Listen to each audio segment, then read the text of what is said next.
Keeping your core tight, bring your hands to the ground and jump out into the plank position. Bring your feet back to your hands and jump up overhead. Make sure you're landing in soft knees. To modify this, instead of jumping into the plank, you will step into the plank and do a calf raise instead of a jump. For a higher intensity, you'll do a push-up at the bottom instead of the plank and jump up as high as possible. Keeping a flat back and hinging forward, you're going to let the weight hang. Use your hips to thrust the weight forward, bringing it up towards eye level. Squeeze your glutes whenever the weight is all the way up. For a more intense version, bring the weight up overhead, letting your elbows meet your ears. Step back into the lunge, dropping your back knee and making sure your front knee stays behind your front toe. Bring your knee forward, jumping up into the air, driving your knee towards your chest. As a modification, you'll step back into the lunge and bring your knee up towards your chest. With the weight in one hand, step back into a lunge, making sure your front knee stays behind your toe and you drop your back knee.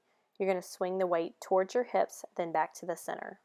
As a modification, you'll step back into a split stance before swinging the weight, bringing it back to the center.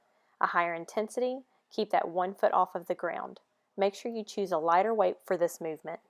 Step forward into a split stance, making sure your front knee stays behind your front toe and your back knee drops towards the ground.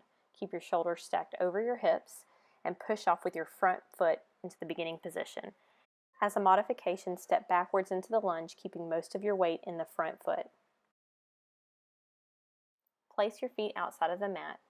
Bringing your shoulders off the ground using your abdominal muscles, you're going to crunch to the side, aiming to get your fingertips to your heels.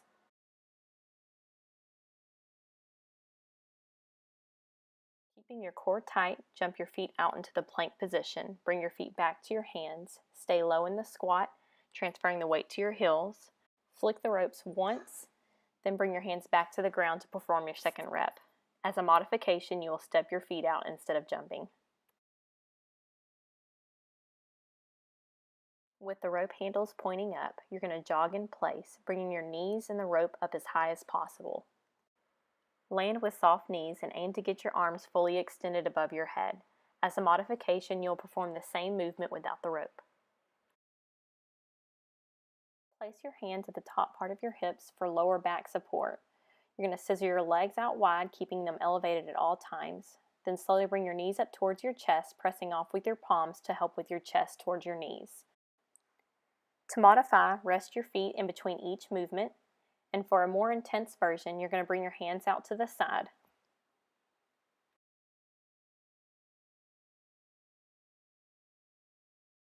With a wide stance and your hands behind your head, you're going to bring your knee up to your elbows, crunching on the side.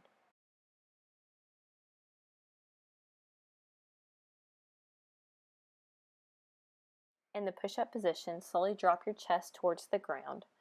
Come up to your toes, bring your hand up towards the ceiling, performing a side plank.